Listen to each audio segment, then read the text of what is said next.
Allohim sizlarni hamisha qo'llab-quvvat qilsin. Allohim Xudoya oilalarimiz obod bo'lsin. Oilalarimiz tan joylarimiz bo'lsin. Xudoya ilmlarimizga ilm qo'shilsin, martabalarimiz ulug' bo'lsin. Yurtimiz tinch bo'lsin, yurtimiz omon bo'lsin.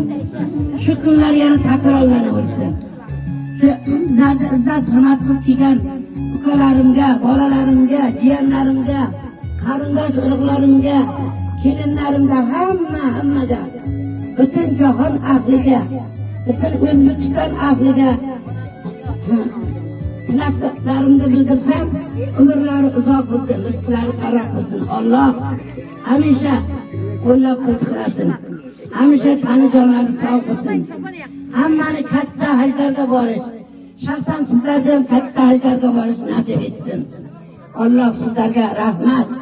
Sizlarni o'stirgan ota-onalarimizga shu kundan olib kelib, sizlarni shu darajada katta qilib, shunchalik sizlarga ilm fanlar berib, shunchalik elga xizmat qilganlaringizga shukronalar bo'lsin. Rahmat. Allohga hamd sanolar bo'lsin. Shunday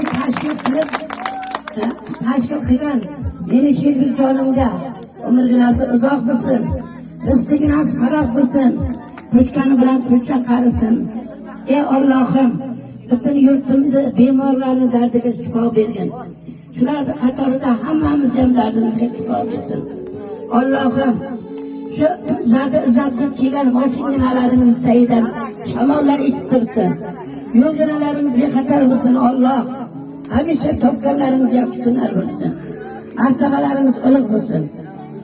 Ey Allohim, o'zlaringiz Xudoyo sog' salomat bo'lsin.